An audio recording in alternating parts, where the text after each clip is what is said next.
Hello, everybody. Today we're going to be doing about me reading the book about ancient China.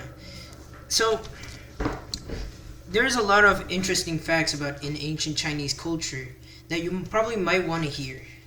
So here is me reading the book on ancient China by Brian Williams. Ancient China.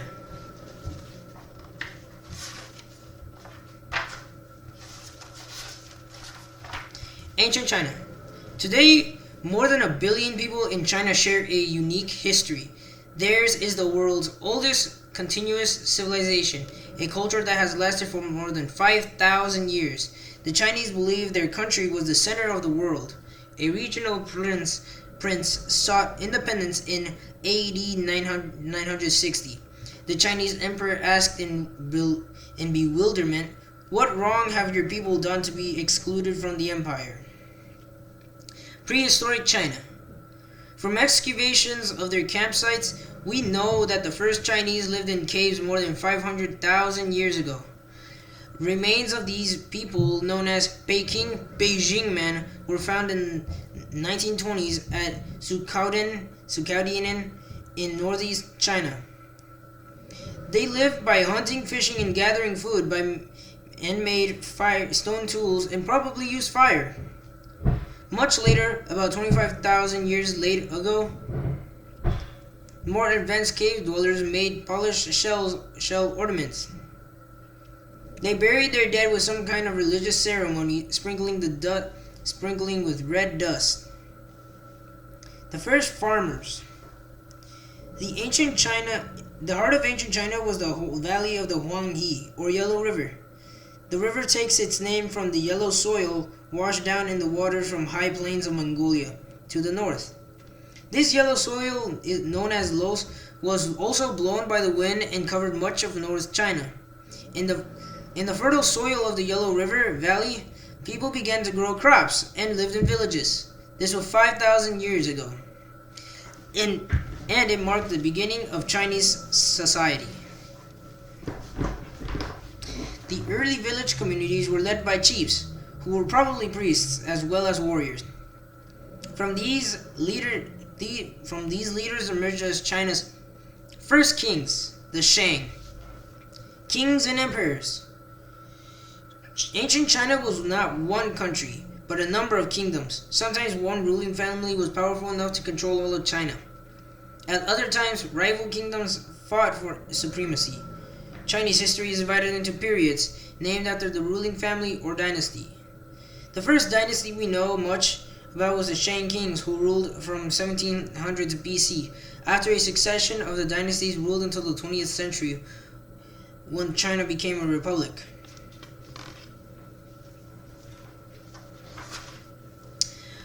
Age of Bronze.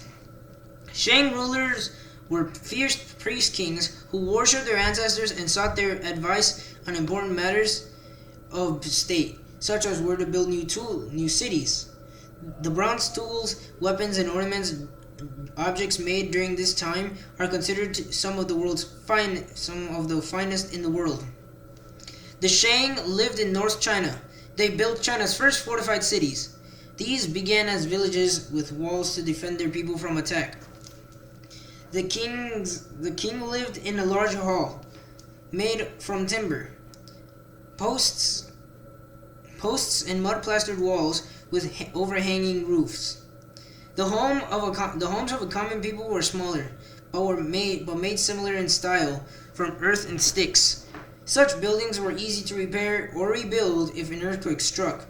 Human bones have been found beneath Shang palaces. This suggests that human sacrifices were made when a new royal house was built. Oracle bones. The Shang moved their capital to a new city at least 6 times. Before each move, the king asked the advice of his ancestors. Shamans, or court magicians, studied animal bones and tortoise shells to provide answers to the questions concerning the future. The Shang relied on their oracles for advice on city building, warfare, plant cropping, and even when was favorable time to hunt. In 1936, Scientists discovered 17,000 oracle bones in a single pit. To divine meaning from an oracle bone, the shaman pressed a hot needle or point against the bone or shell. The heat made it crack. The pattern of the crack was believed to be a coded message, which the shaman then deciphered. He wrote down the answers to questions by scratching characters into the bone. This was the earliest known Chinese writing. At first, only the shamans could read the magic writing, which had many characters or signs like those used to write modern Chinese. From the writings on the bones, experts have been able to read the names of Shang kings. Bronze casting. The Shang Chinese were one of the first people in the world to discover how to make bronze from an alloy mixture of copper and tin. Like the shamans, Shang bronze workers guarded their knowledge carefully. Using this new technology, they made decorated vessels for use by the kings as religious offerings or symbols of wealth. Metalworking also made bronze weapons, such as spears and halberds, axe-like weapons with long wooden handles. Bronze-making workshops were located close to the king's palace so the king could control the output of his skilled workers. Potters, stonemasons, and jade carvers worked in similar royal workshops. Craft workers formed a small social class. They ranked above the mass of peasants, farmers, but beneath the warrior nobles, who were the king's courtiers and generals. Cooking pots. Most people in China cooked food in a pot called a ding. The pot was divided inside so several foods could be cooked at the same time. This type of pot was made in China during the Stone Age, from 3 clay pots struck together. Shang craft workers improved the art of pot making. The best pots were finely decorated, but ordinary people used plain pottery. Shang's burial. A Shang king was buried with his treasures and chariots. Strewn around his tombs were the bodies of animals, human captives, and servants. Tombs of Anyang. Royal tombs discovered at Anyang revealed the splendors and horrors of Shang China. The burial ground of the Shang kings includes the 11 royal graves and more than 1,000 other tombs. Each royal grave was a large pit shaped like a long cross with a dug facing north-south. People and animals were led down the ramps into the pit and sacrificed so that they might accompany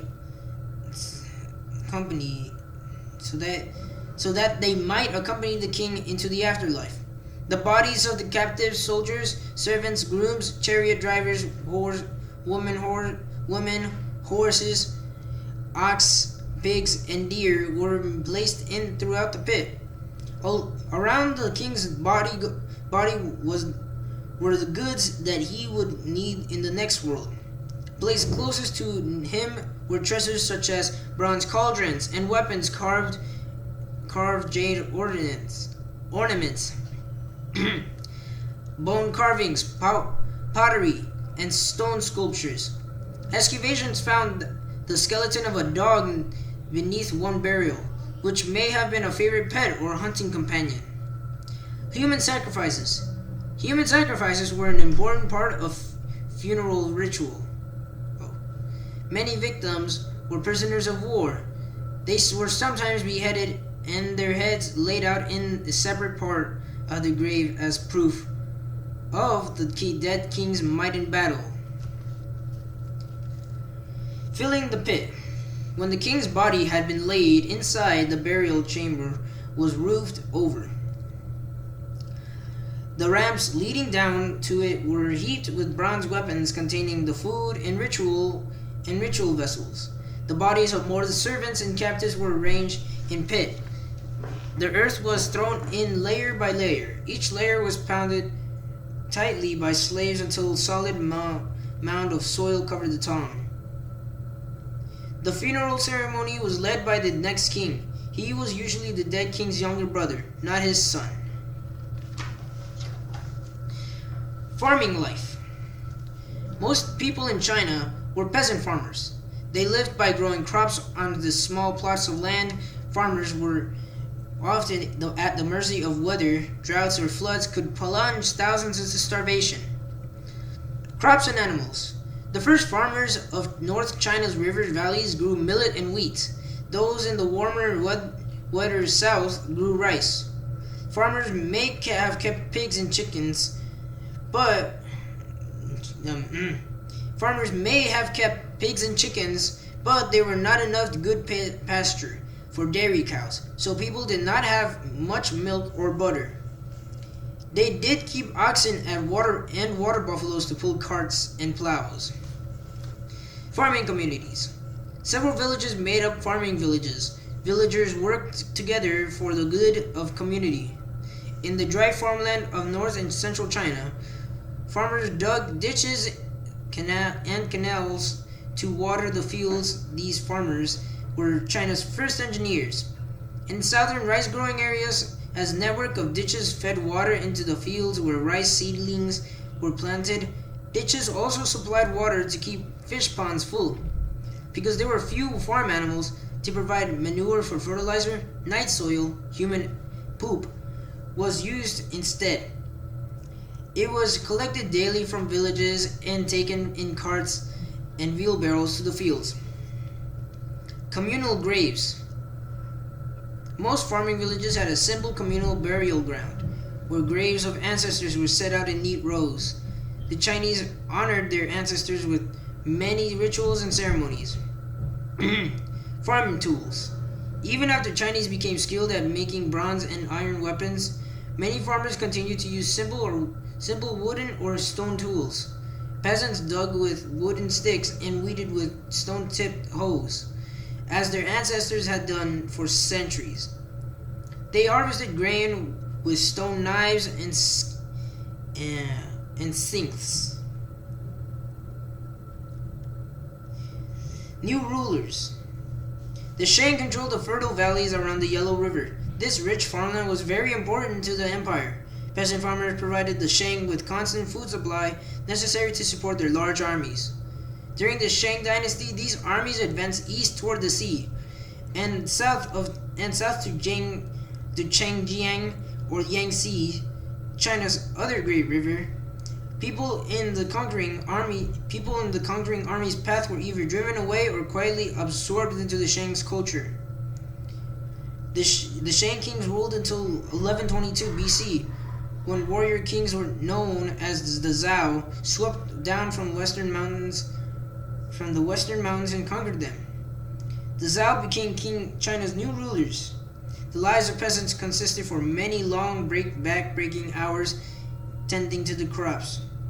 Most had little time in their day-to-day activities to concern themselves with the comings and goings of kings. Only in times of great distress, such as during long droughts that brought starvation, would the peasants rise up against the wealthy landowners. Serving the Lord. China became a feudal society under Zhao conquerors. The king gave land to nobles in return for their loyalty and service. The nobles were lords of their own territories, with absolute power over their subjects, most of whom were peasants. Feudal China, each noble built castles and worked towns to defend his land against peasants. Each noble built castles and walled towns to defend his land against attack. Peasant farmers worked the nobles' land. They also served as soldiers in nobles' army. In exchange for their fidelity, the lord protected the peasants in times of attack. But the peasants were essentially slaves to the lord in everything but name. A noble's utmost goal was to win and keep the favor of the king. He did this by demonstrating his allegiance to the royal family whenever possible, most often by fighting the king's enemies with his armies of peasant soldiers. The Chinese aristocracy had various ranks, from dukes at the top to barons at the bottom. Below these, noblemen were smaller landowners and scholars. Next up came the peasant farmers and the crafts workers. Merchants were the lowest ranking in class in China until the Song Empire from AD 960. Royal powers weakens. In the time the Zhao kings lost their loyalty of the nobles in 771 BC, the Zhao capital of Hao was attacked by nomad tribes from Mongolia. The Zhao king fled, and in confusion that followed, the strongest nobles set up their own states. The Warring States. For the next 500 years, warring states struggled for power in China. But despite the fighting, China prospered. There were more people, more food was grown, and new tools were made of iron, replaced many of the softer bronze ones. New skill. Farmers hammered iron blades in the tips to the plows and tools such as hoes.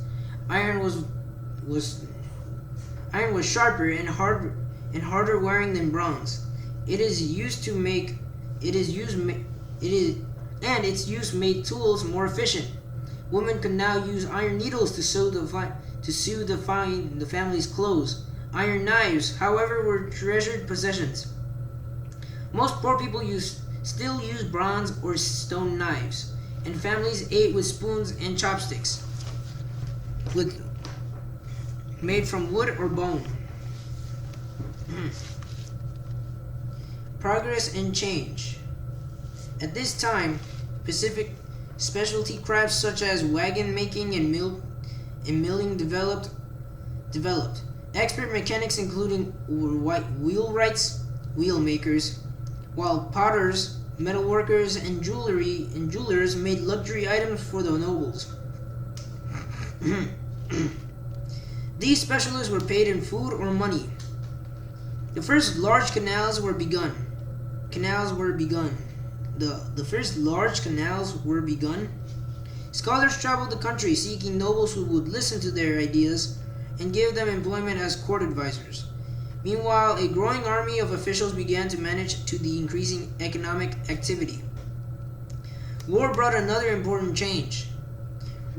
If one lord was defeated by a rival, his peasants began paying taxes to the new master instead of working for him. People began to use bronze coins. At war. A man who returns from battle with 5 heads is made the master of 5 families. Sun Ci. War in ancient China began with personal duels between rival nobles that followed strict rules of chivalry. But by the 300 BC, the Chinese had new and deadlier weapons and their large, well-equipped armies engaging in salvage warfare. The philosopher Sun Ci was shocked by this new militarism. The Warring States. Chinese historians divided the long years of war into 2 periods: the spring and autumn period, 770 to 485 BC, and the Warring State period, 485 BC to 221 BC. In the first period, there were many small states, each ruled by a prince. In the second, the strongest states gradually defeated their weaker rivals until only 7 states remained. Of these, the most powerful were Qin and Chu. New methods of war. These 2 states defeated their enemies with larger armies than any seen in China before. They sent as many as 100,000 men into battle. Towns were besieged for months. The Qin were particularly ruthless. There was no place for an old noble codes of honor and chivalry. After one victory, Qin generals executed 400,000 prisoners. Some traditions remain. A Chinese general still consulted oracles and prayed to his ancestors for aid before the battle. Nomad attacks. While the states fought one another, China also faced attacks from outside. From the north and west came raids by nomads. These were cavalry soldiers, light lightly armed but riding fast horses. To encounter their raids, the Chinese built a number of frontier walls. These walls would later be merged into the famous Great Wall. Crossbows and bows. During the 4th century BC, the Chinese developed a new formidable long-range weapon, the crossbow. This was more powerful than the bow used by chariot warriors. It had a skillfully made trigger mechanism. Crossbows were ideal for shooting from behind a wall against an onrushing enemy. The weapon could fire arrows as far as 650 feet to the rip through a wooden shield. It was deadly accurate. Not even a mounted knight stood much a chance against a well-trained crossbowman. The composite bow used by archers and charioteers was very effective. It was made of strips of wood or bone lashed together, and fired arrows tipped with bone, bronze, or iron heads. Armor. Much of what we know about Chinese soldiers comes from the studies of terracotta warriors found in the tomb of the first Qing Empire. These life-size figures reveal small details. For example, soldiers wore linen scarves to prevent their armor from rubbing against their necks. Armor was made from plates of metal or leather, fastened together. Other weapons. The first Chinese swords were short and had a hand grip bound with cord. But as metalworking improved, swords over 3 feet long were made. Before the 1st century AD, most of these weapons were made of bronze. But later they were iron swords of iron, and even steel. The Chinese also made chromium-plated non-rusting swords, found nowhere else in the ancient world. One such sword dug up by archaeologists was still sharp enough to cut a hair, after spending 2,000 years in the ground. Wow. The halberd, or koh, was used in the hand-to-hand combat before the swords became more common. The halberd was a thick wooden shaft about 6 feet long, tipped with an axe-like blade. Such weapons predominated until the Song Dynasty AD 960 AD, during which gunpowder was invented. Then bombs and rockets brought a new sound of fury to the battlefield. The first emperor. The leader of the Qin, Prince Sheng, became ruler of all of China in 221 BC. He was the first emperor to control the entire country and set out to rule it. As he ruled, Qin was now the strongest of all China's kingdoms. It had a firm central government, efficient irrigation systems, and farming, and a powerful army. The name China came from Qin. Unifying China. Prince Cheng was known the Tiger of Qin. He was ambitious and ruthless, having defended against his rivals.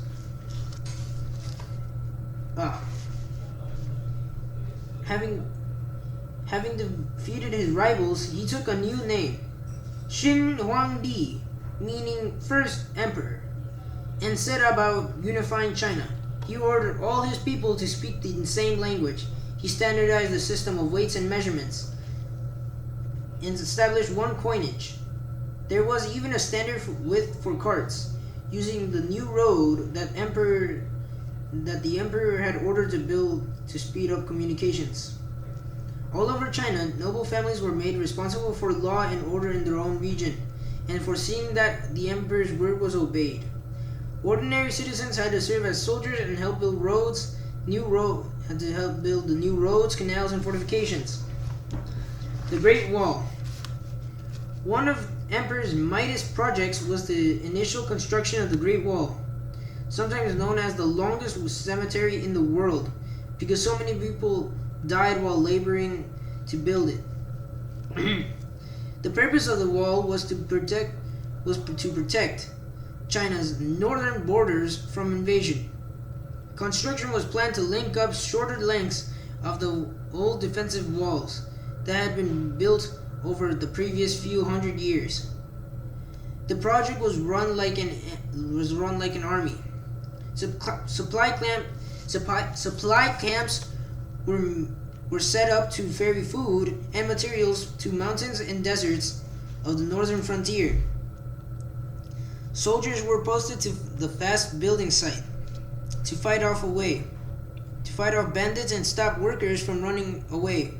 Thousands of peasants were marched in from their fields to work on the wall. Many of them never returned home. One consequence was that the crops were neglected and many people went hungry. While subsequent emperors rebuilt and extended the wall, the project was so vast that the majority of the construction did not even make it until centuries later during the Ming Dynasty. The emperor's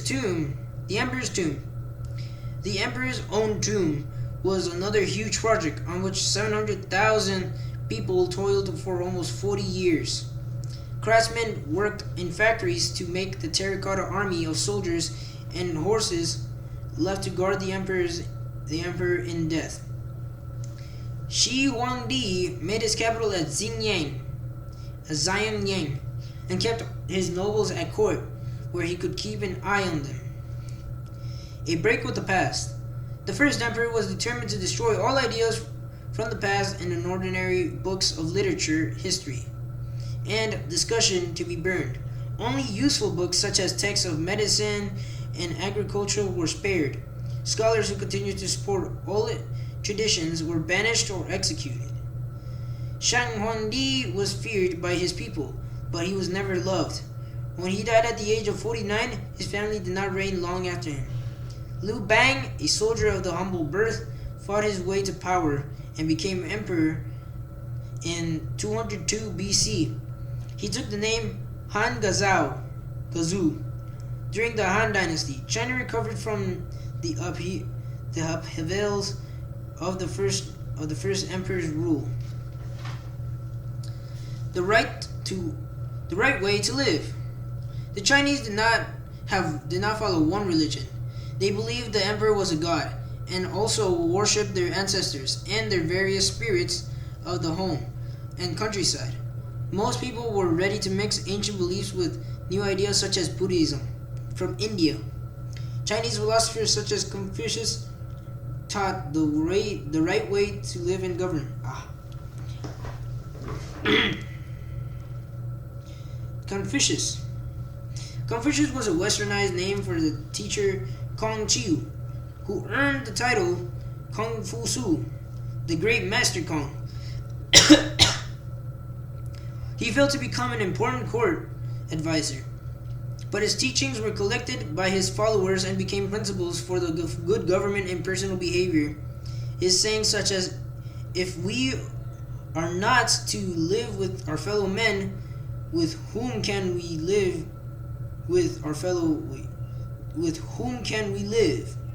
were familiar to all Chinese. In 124 BC, the Imperial University was set up to teach Confucianism to the future government officials. This is something that I missed. Knowledge studies others. Wisdom is self-known. Lao Tzu. During the fighting of the Warring States period, thinkers and teachers traveled around China seeking employment from nobles. Among the famous teachers were Confucius, 551 BC to 479 BC, and his disciples Mencius, 371 BC to 289 BC, and Sun Tzu, 315 BC to 236 BC, and Lao Tzu, 500 BC. These great philosophers were concerned more with good government and spirit and personal behavior than spiritual gods or heaven and hell. Taoism. Confucius was concerned mostly with laws made by people and whether people were naturally good or naturally evil. In contrast, the followers of Lao Tzu believed people were guided by universal laws not human ones. This was the bias of Taoism. Tao means the way, and Taoists tried to lead a simple life of mediation, close to nature. Taoism was mystical and influenced by ancient Chinese folk religion. Its followers used magic as well as a prayer to end diet to seek eternal youth. Yin and Yang. The Chinese believed that there was a balance in nature.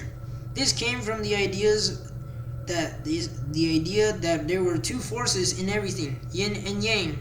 Yang was a strong, active, bright, and male. Yin was a weak, passive, dark, and female. The two were opposites, but neither could exist without the other.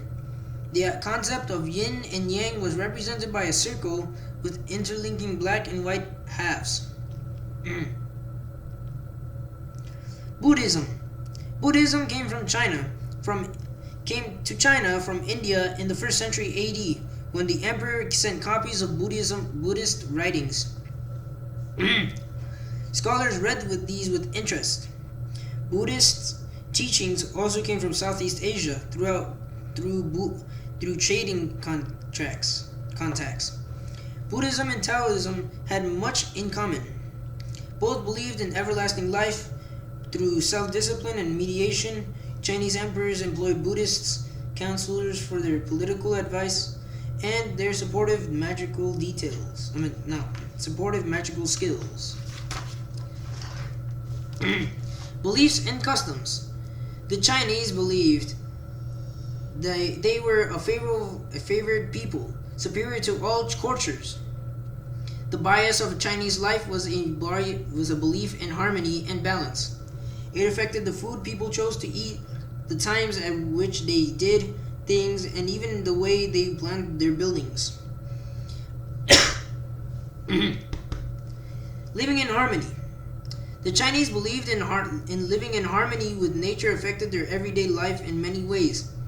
It was linked to believe that every place had its own natural spirits. Some spirits dwelt in mountains. Rivers ran in wild wind.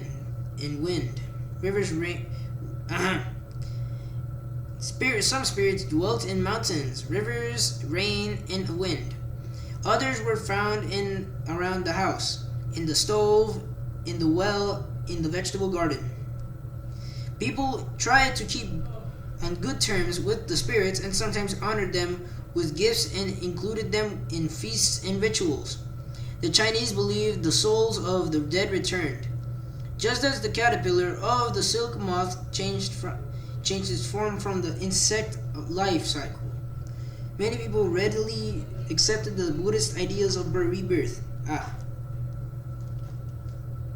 Family life. The family held Chinese society together. An old written character meaning what is good was made from a picture showing a woman and child with children. Families in China usually included many generations living together, often under the same roof. Children were taught to respect and obey their elders. Men and women. Men were seen as superior to women. Parents believed that they would become gods after they died if they had a son. They rejoiced if a son was born, but might kill a newborn female. Only sons could go to school, and only a son could inherit property. Upper-class women followed the painful customs of foot binding. Cloth strips were wrapped around the girl's feet to bend her toes all the way under to the arches, making the foot appear tiny. Over time, binding deformed the feet and made it very difficult for a woman to walk. Small feet were considered delicate and feminine, and they were thought to make a woman more eligible for marriage. Festivals. The Chinese calendar was based on the moon and divided years into groups of 12, each named after an animal. The most important festival of each year was the Chinese New Year, a spring festival during which offerings were made to the spirits. The god of the household oven was offered sweets so he could not tell of any mischief. He might have been in the old year. Death and funerals. At Chinese funerals, people wore white, the color of mourning. Children showed respect for dead parents by fasting and wearing thick clothing.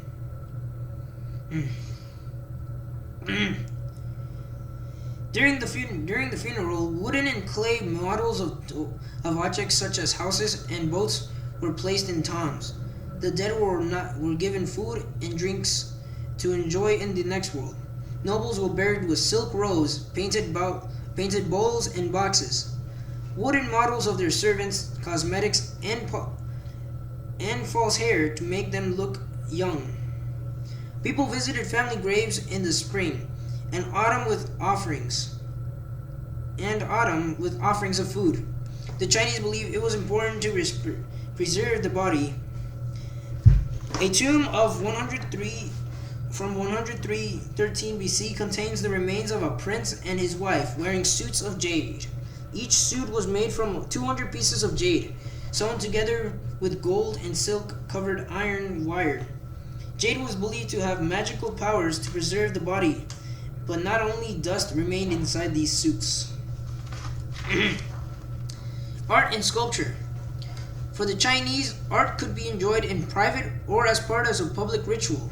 They loved poetry, pictures, folk tales, music, and dance. Everyday objects of metal and jade were shaped with great care. The finest pieces, from Shang bronze to Ming vases, were crafted with skills surpassed anywhere in the world. Painting. From 400 BC, Chinese painters made exquisite pictures on silk. Artists later painted on paper. A Chinese invention, landscapes were popular from the 20th century AD, the 10th century AD. Calm scenes of mountains, rivers, and waterfalls showed the harmony between nature and people. Such as paintings expressed the same ideas as those of philosophers and poets. Artists also painted animals, including fish, birds, and insects, as well as portraits of people. Chinese artists were also skilled in calligraphy, delicate handwriting using a fine-tipped brush and ink. The art was considered as important as painting. Pottery and silk. Chinese potters made clay pots on wheels as long as 2000 BC. Later, the Tang Dynasty, the Chinese made the world's first porcelain. Not poison. This fine painted pottery became known in the West as China. Chinese pottery and silks were greatly valued by foreigners. After European settlers began visiting China in the 16th century, trade in such goods increased. Chinese styles for gardens, pottery, and furnishings became fashionable in Europe and were copied by Western designers. In the Song Dynasty, work-perfect silk weaving on looms, copying paintings into tapestry. Sculpture and jewelry. During the Han Dynasty, large stone statues were set up outside tombs. When Buddhism reached China, enormous rock statues of Buddha were made. Some of these figures were more than 30 feet high, yet they were as detailed as if the artist had painted them with a fine brush. In the Song Dynasty, sculptors carved handsome wooden figures, while the tombs of Ming emperors were guarded by massive stone beasts. With equal skill, artists worked on intricating jade carvings and objects made in gold and silver. Often an artist copied older styles, so that a piece made in the 12th century looked the same as one made more than 1,000 years before. Literature and drama. The oldest forms of literature were poems and songs. Some were recited at the wedding and funeral and rituals. The main books of Confucianism and of Confucianism, the five classics, were regarded as ideal writing. Han writers excelled in recording history. The greatest poets lived during the Tang Dynasty, 618 AD to 907 AD. They included Wang Wei, Li Po, and Tu Fu. Poets wrote about love, the pleasures of drinks, and the senselessness of war. The Chinese were the first to print books from 9th century AD. The drama developed in the 13th century AD. A Chinese drama combined singing and dancing, somewhat like an opera. Stories also often based on ancient folk tales. People also read fiction. The most famous novel is The Journey to the West, or Monkey, by Wu Chengeng. Music. Chinese use a five-tone scale instead of an 8-tone scale of Western music. Music was played at a court in the city streets. Drums, gongs, and pipes were common instruments. A nobleman's house. Important to the Chinese nobleman, his house showed his wealth and rank in society. This picture and rank in society. And this picture, the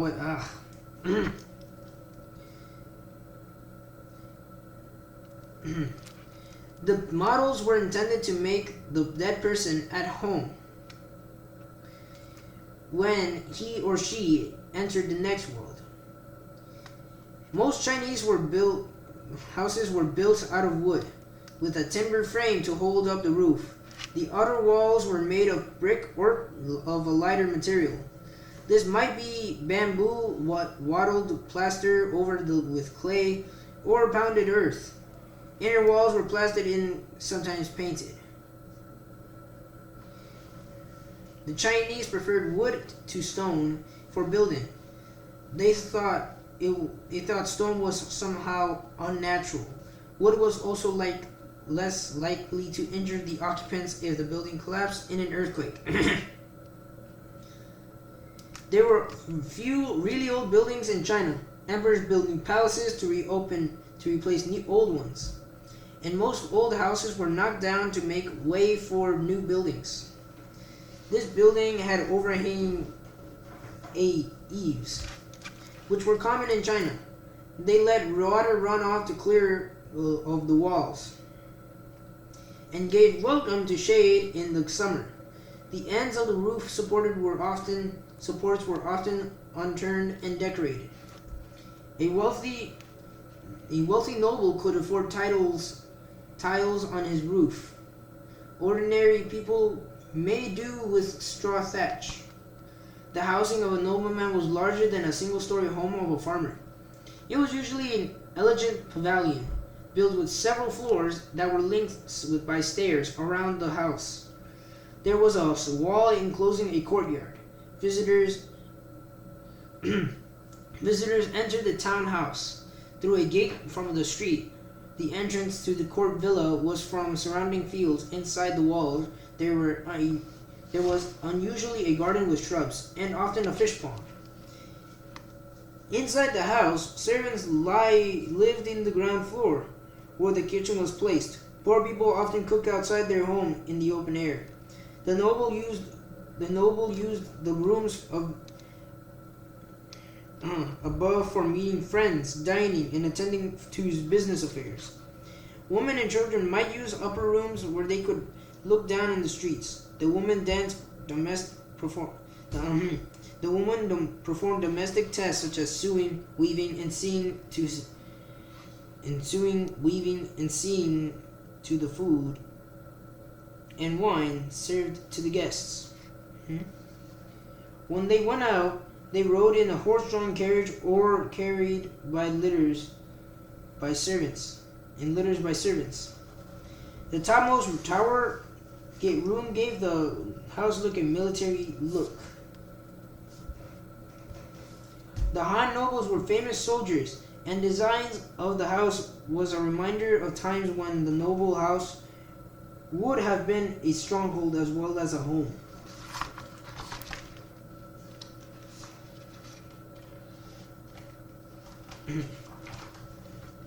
Chinese cities.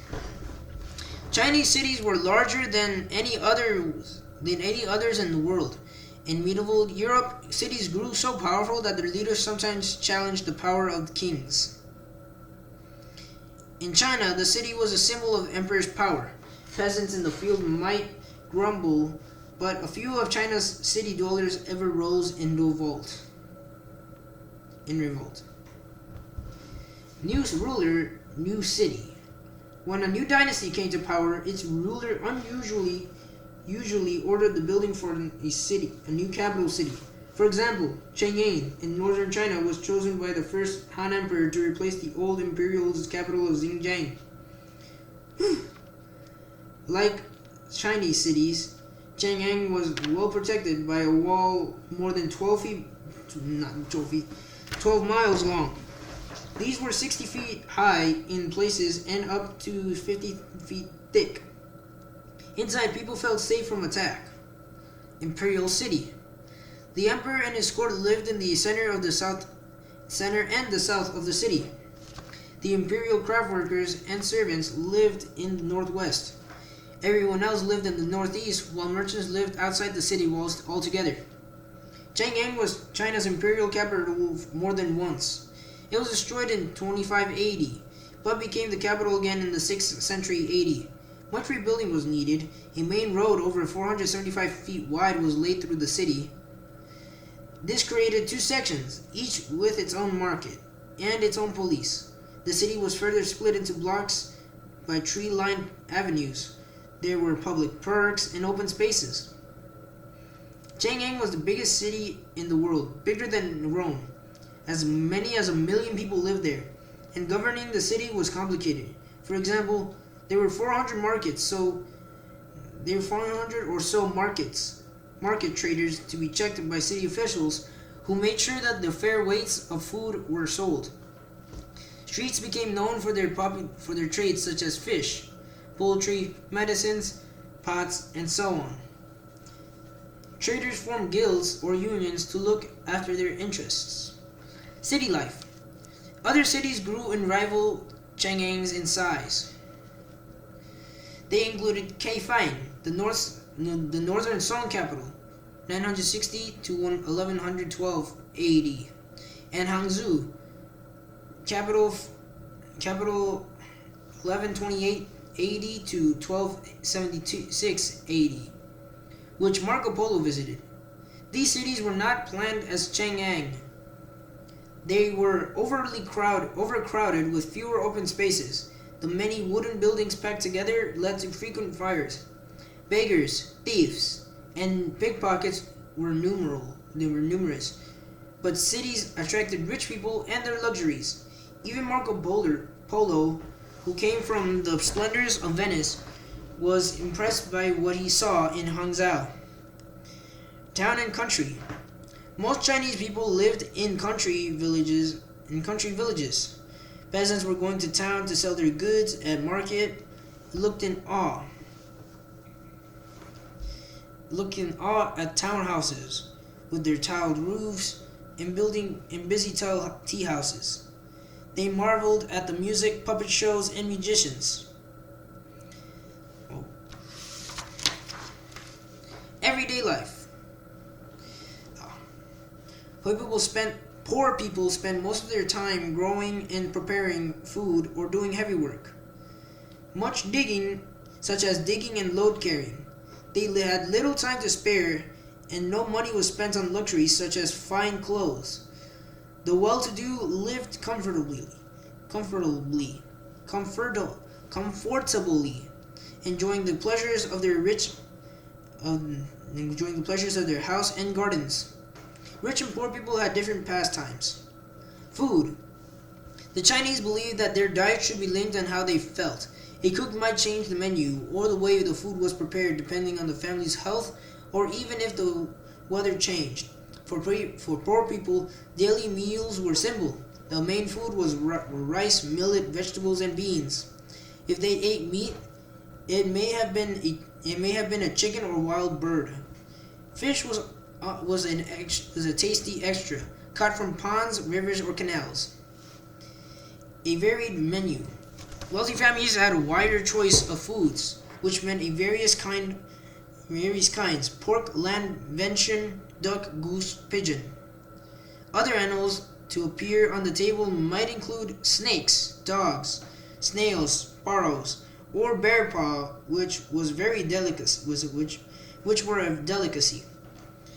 Cooks prepared meals using spices such as ginger and cinnamon, and used salt, sugar, honey, and soy sauce to add flavor. Favorite dishes included honey rolls, steamed bread. Steaming was a very common cooking method, and noodles. Vegetables and fruits were always on the table. There were regional variations in cooking that were utilized by local produce and meats. People usually drank tea and seldom drank water without boiling it. Another popular drink was rice wine. Keeping warm or cool. In winter, people wore thick padded clothing. Warm clothing was especially needed in North China, where winters can be very cold. In their homes, people burned charcoal or coal on their fires. Hot air from the cooking stove was piped through the hollow bricks to warm seats and beds. In the summer heat, houses could be very stuffy. Then people took out to the wax paper sheets that covered their windows and to let more fresh air. Wealthy ladies fanned themselves with elegantly painted paper fans. In the summer, people often ate outdoors. Keeping clean. The Chinese enjoyed baths and washed with soap made from herbs. Most townspeople paid a small fee to use one of the public bathrooms. The houses of the rich had a private bathroom, but the poor had to make do with communal drains and latrines. Yet foreign travelers found Chinese impressively clean. Hot water for washing was sold in the street, and all waste was collected by night and carted away outside the walls. The Chinese used toilet paper, a habit that surprised foreign visitors. Games and pets. When the day's work was over, poor people enjoyed storytelling and gambling. The Chinese played card games and chess, a game they learned from India. In the Chinese game of mahjong, players used small tiles with pictures or symbols on them instead of cards. Nobles hunted and raced horses. Noble women grew and arranged flowers or tended miniature trees. Bonsai. Lapdogs such as Pekingese were popular pets with ladies. A poor family might keep a songbird or cricket in a cage. Trade and travel. For a time in the 1400s, China was a great sea power, as well as Asia's mightiest land empire. Chinese ships sailed as far as East Africa, but it was the land route known as the Silk Road that was China's main trade link with the Western world. The traveling merchants carried news and good ideas as well as goods. China and the world. China's main concern was to keep out its northern enemies. Its emperors felt secure behind the Great Wall and cared little for other empires beyond it. Empires beyond it. In 138 BC, the Emperor Wu sent an expedition west far as Afghanistan. There were Chinese there. The Chinese were astonished to see cities and experience the great civilizations of the Persians, Greeks, Romans, and Indians. About 100 AD, an army of 70,000 men traveled west to the Caspian Sea. This huge expedition came close to the Roman Empire, but the Chinese did not make direct contact with the Romans. Instead, they were ready to trade by means of traveling merchants. The most valued item of trade was silk. The secret of silk. Silk is a fiber used to make cloth. The fiber comes from the cocoon of a silkworm, the caterpillar of the silk moth. Silk cloth is very fine. It is strong, but also warm, light, and soft. The Chinese discovered how to make silk over 3,000 years ago and guarded the secret closely. No one in Europe knew how to make silk until the 9th century AD. Silk Route. Foreign rulers were willing to pay a high price for colored silks from China. Getting silk to travel to the west took many months of difficult travel across Asia, but the high price made it worthwhile for the merchants who risked the journey. Silk was carried along a trail that became known as the Silk Road and was the most famous overland trade route of ancient times. Goods sent along the Silk Road changed hands many times the way. Few merchants traveled the whole route. Among those who did was Marco Polo, who journeyed to China from Europe in the 13th century. Voyages to Africa. The Chinese also sent ships abroad from 1405 to 1433. The Admiral Chang Ho led 7 voyages. His fleet were huge, with as many as 300 ships and 27,000 men. He visited Southeast Asia, Sri Lanka, India, Middle East, and Egypt, and explored the coast of East Africa. The Chinese demanded that the local rulers pay tribute to the empire, but they did not set up colonies, as European voyagers did in the 16th century. The Chinese had little interest in goods offered by foreigners, except gold and silver. What could foreigners supply that China did not already have? Canals and junks. The Chinese relied on water transport to carry goods around China. They built a network of canals and invented slipways and locks to move canal boats up or down between levels. Huge sailing ships called junks carried cargoes around the coasts. Canals across China. The Chinese used canals to move food and military supplies. Building canals like Chengkou, 246 BC, gave Qin rulers an advantage in their campaigns. Canals also helped unify China. The new Pain Canal, 618 AD, linked north and south by joining sections of old canals, and lengths of the Grand Empire Canal was opened the first length of the Grand Canal was opened in 1610 AD. Along it, boats carried grain from farms around the Changjiang Yangtze River. Kaifeng and Luoyang. In the 13th century, the Mongol rulers of China extended to the Grand Canal northward as far as Beijing to speed up grain supplies and make sure they controlled the Yangtze River Valley.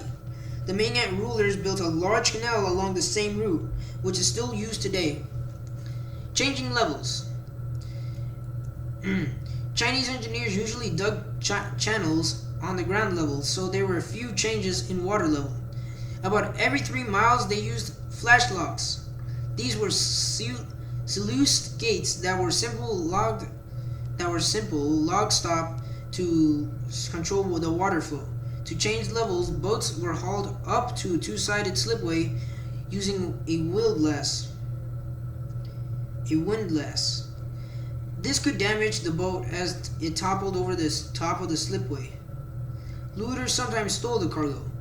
Later in the 10th century, the more advanced pound lock was invented. Like a modern canal lock, it had gates at each end.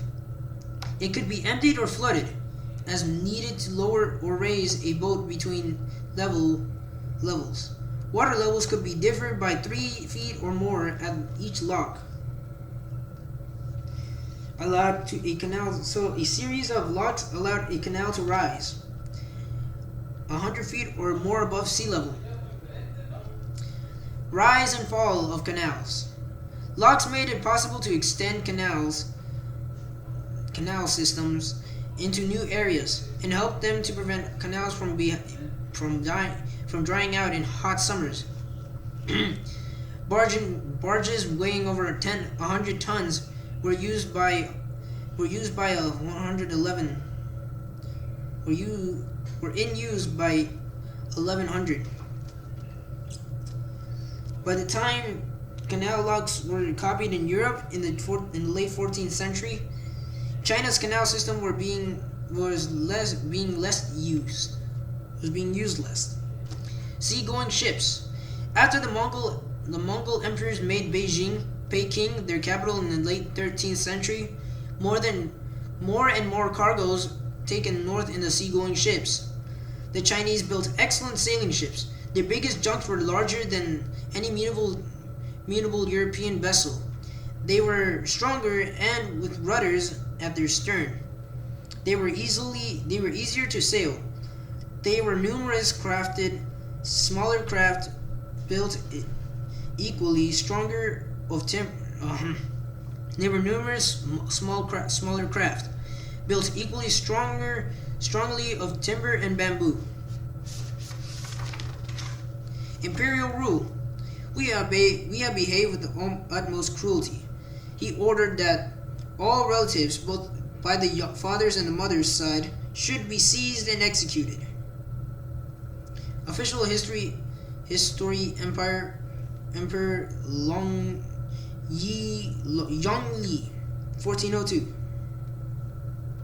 While within his capital city and surrounded by officials and generals, the Emperor of China was a remote figure in the royal court. He was treated with godlike reverences. Officials of the China's civil service ran the government. Family problems. The emperor had officials and ministers advised him and carried out his wishes, but his power was absolute. He was usually rather feared than loved, and people in his court plotted to gain his confidence. A new emperor often feared his own family most. A Chinese emperor was choosing a wife. Choosing a wife was a very difficult problem. He could not marry a foreign princess, as China had few close links with foreign countries, and no foreigner was considered of a suitable rank. So he had to choose a wife from among the noble families of the court. Too often, his wife's relatives tried to dominate the court and even plotted against him. The Emperor Wu, 140 BC to 86 BC, took the drastic step of executing his wife's entire family. Court entertainment. Everyone was anxious to please the emperor, and he was entertained lavishly. In the 15th century, the imperial kitchen staffed numbered 5,000 servants and cooks. Musicians, singers, dancers, and dancers helped pass the time between meals. Exotic animals were brought to the imperial zoo, and rare plants grew in the palace gardens.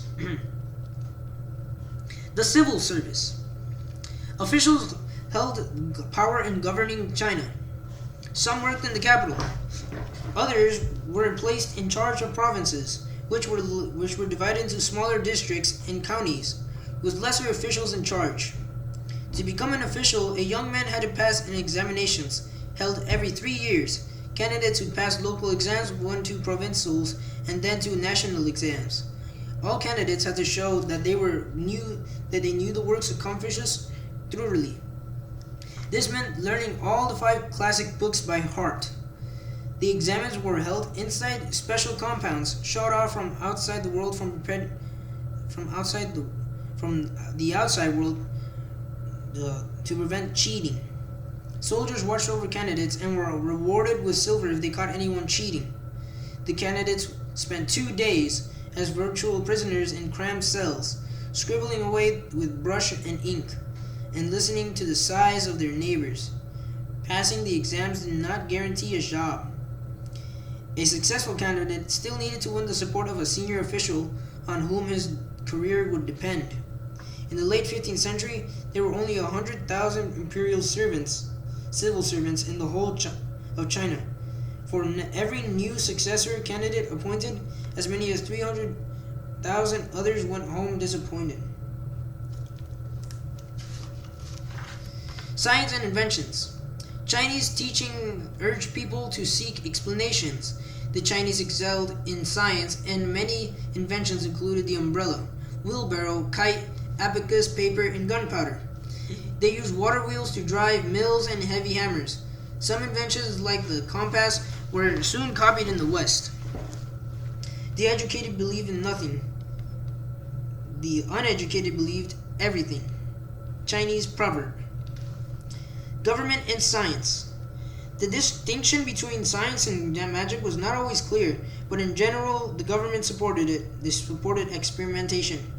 Chang Heng, 78 AD to 138 AD, was a mathematician and astronomer as well as a civil servant. He worked out an accurate approximation of pi for measuring circles, used the grid system of map making, and made a seismograph to indicate the direction of an earthquake. Technology, although had an enormous supply of human labor, the Chinese were quick to adapt good ideas for making simpler and faster transportation. Inventions included an improved horse harness, the breast strap, which did not choke the horse as the older neck harness often did. They also invented the wheelbarrow. Wheelbarrows were used in China from the 4th century AD. Some were even fitted with sails. Metals and machines. The Chinese had worked with bronze since the Shang times. Chinese metal workers progressed to make the cast and wrought beaten iron and steel by 600 AD. In the Tang and Song dynasties, water power was used to drive hammers for forging metal or to mill rice.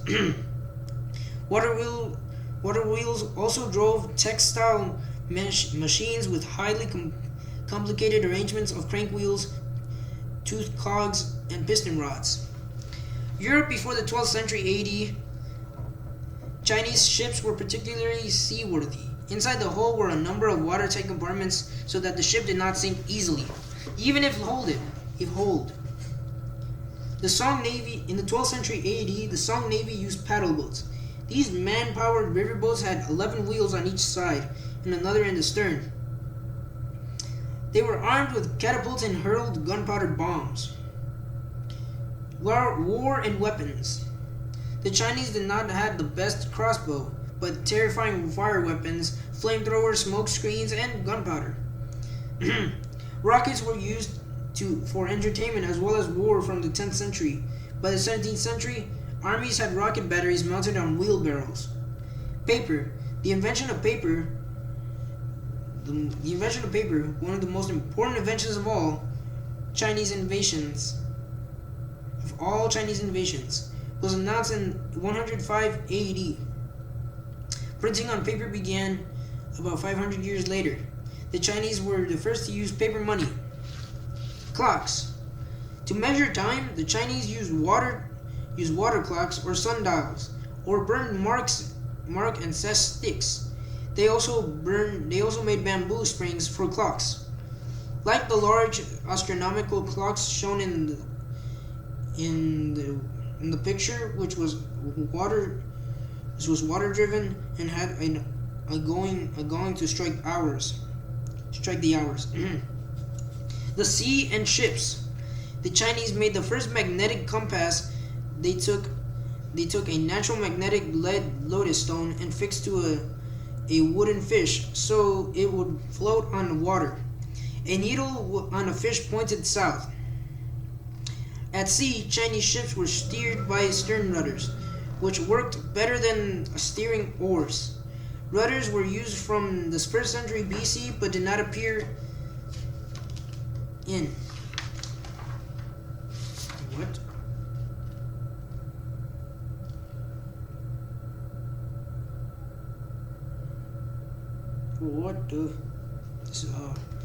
but did not appear in. Okay. I think there was a typo. A new empire. During the Song dynasty, China had reached new heights of brilliance and arts in the science. But the 13th century was a terrifying enemy swept into China from the north. Rockets and flamethrowers could not stop hordes of Mongol horsemen. The invaders took China by storm. The Song dynasty ended in 1279 AD. The Mongol emperor sat on the imperial throne of China. Their horses are so well trained for the quick change movements that upon the signal given, they instantly turn in every direction, and by these rapid maneuvers, many victories have been obtained. Marco Polo. The Mongols. The Mongols were not farmers like the Chinese. Every Mongol man was a soldier. He rode and fought from boyhood. He preferred the wild plains to the well-ordered city. The Mongols struck fear into all the peoples of Asia and the west into Europe. The Mongols were barbarians. They hoped the Great Wall would keep the enemy out, but it did not. The northern border states of Hisha and Qin were wiped out by Genghis Khan's armies. By 1220, the Mongols controlled much of northern China. They seemed unbeatable. Their armies invaded Russia and captured Baghdad in Iraq in 1258. Mongol China. The Song Empire died in 1279.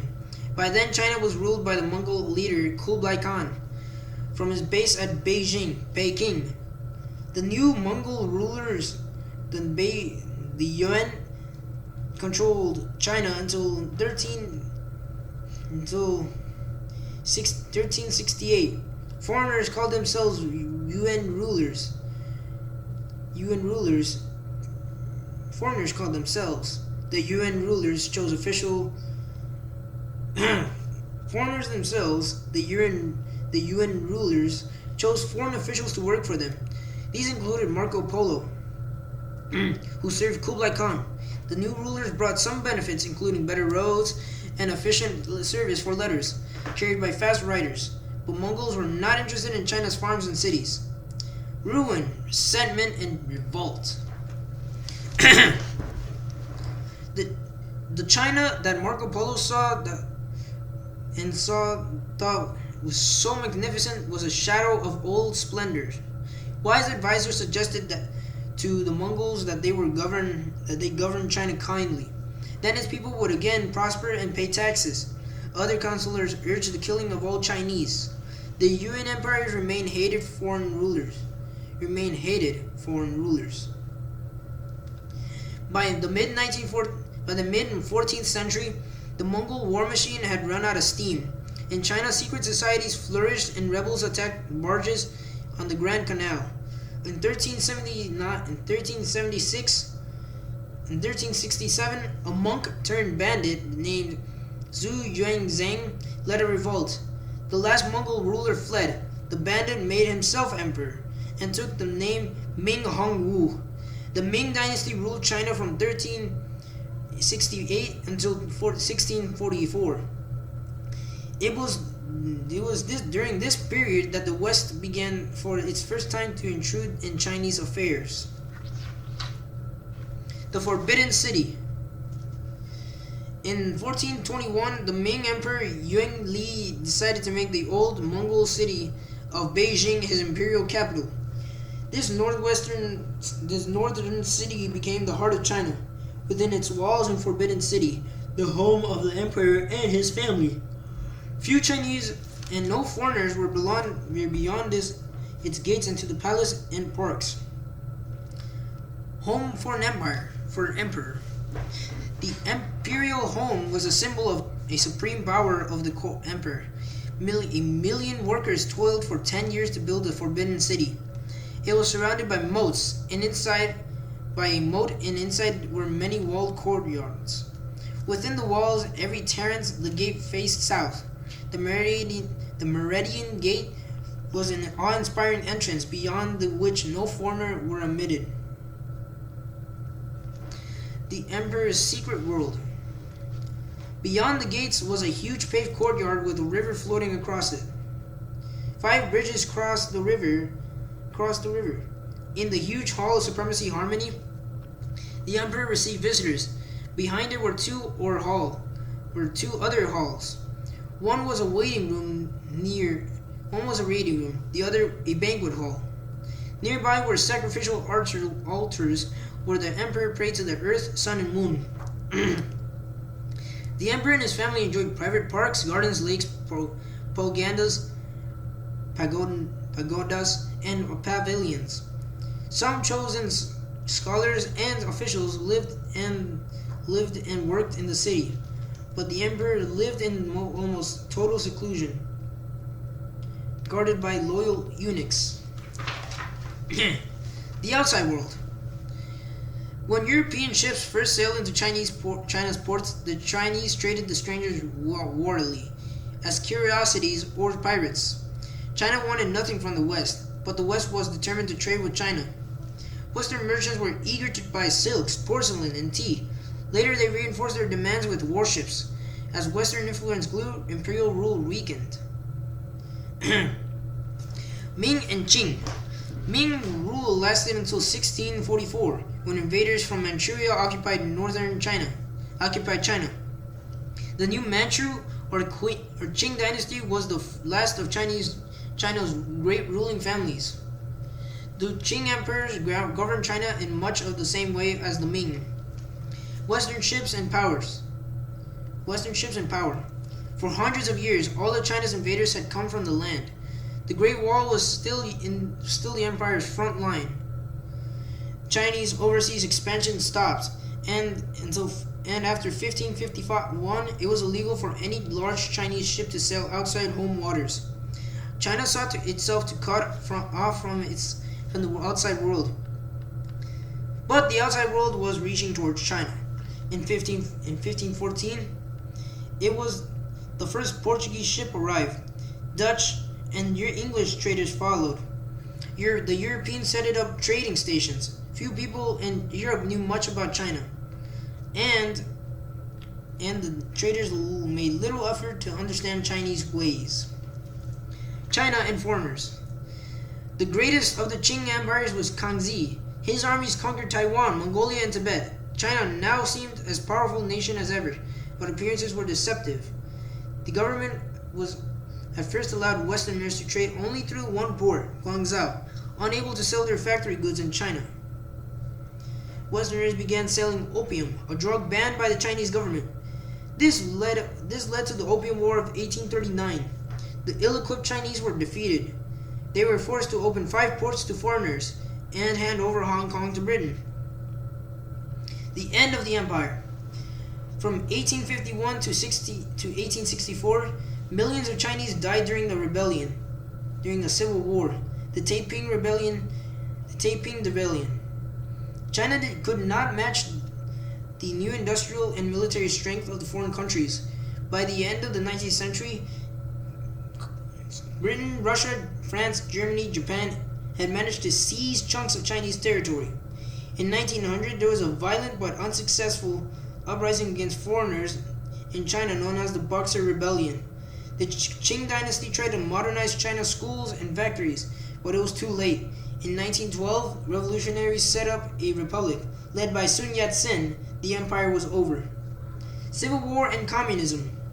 A long civil war between Chinese nationalists and communists followed. In 1937, Japanese armies invaded China, adding to destruction.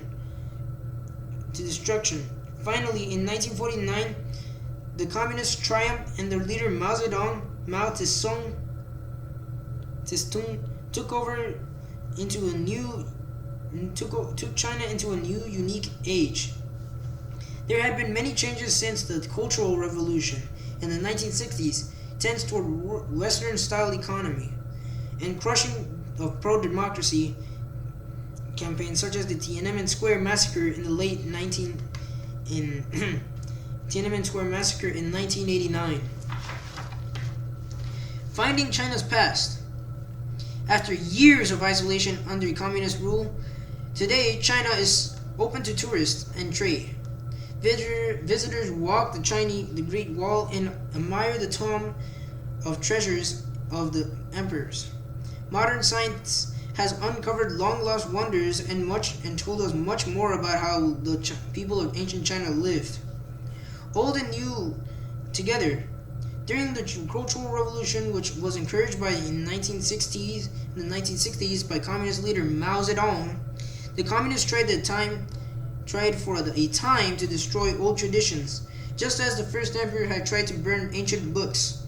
But they did not succeed. In modern China, with its factories and fast food restaurants, the old China still speaks powerfully, and ancient traditions live on. Lost and found. The Chinese have uncovered much of their past by excavating the tombs of vanished dynasties. Before the 20th century and the end of the Chinese Empire, no one was allowed to interfere with royal tombs. Serious studies of the past began in the 1920s with the excavation by archaeologists of the Shang tombs in northwest China.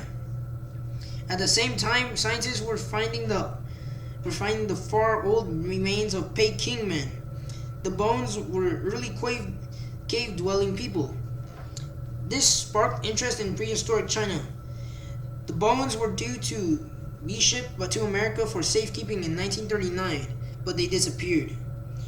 Where they went is one great unsolved mystery of modern technology, of modern archaeology. What is certain is what the modern human beings were living in China 25,000 years ago. Modern archaeology. In 1950s, scientists working near Beijing dug into the tomb of the Ming Emperor. The first Ming tomb was to be opened. Inside, they found rare porcelain and rolls of silk, each marked with the date and time it was made. Such details is typical of the painstaking care by the officials in charge of burying important people. From detailed examinations of mummified bodies found in tombs, scientists have been able to tell much about how people lived in Imperial China. Tales of the tombs. The most amazing tombs was the terracotta army buried in the first emperor, Shi Huang. In 1979, peasants digging a well broke through into a burial mound where thousands of clay model soldiers were buried. Nothing like it is known anywhere else in the world. Most finds are now made by teams of government scientists and scholars. Often the archaeologists open a tomb to find it empty. China has always had many tomb robbers, and there is a legal trade in ancient treasures. However, even an empty tomb can yield secrets. In a 2,000-year-old tomb found in 1993 near Ziyang had a star map painted on the ceiling, which no tomb robbers could remove. Preserving the past. Archaeology is often a race against time, as the modern world threatens to destroy the heritage of the past. At present, China's government is removing many tombs and their treasures from the path of a new dam and reservoir project on the Yangtze River. Exhibitions and displays of Chinese art and sculptures, including pieces recovered from ancient tombs, have been toured the world. These have made people more aware of beauty and varieties of Chinese art. Chinese inventions had also become better known and taken up by Western technology. Tourists can visit the sites and museums in China to learn more about China and its brilliant past. What we know of ordinary Chinese people over so many centuries reveals an astonishing community. The Chinese today are heirs to the world's oldest unbroken cultural tradition, a way of life that has lasted for more than 5,000 years and still continues to thrive.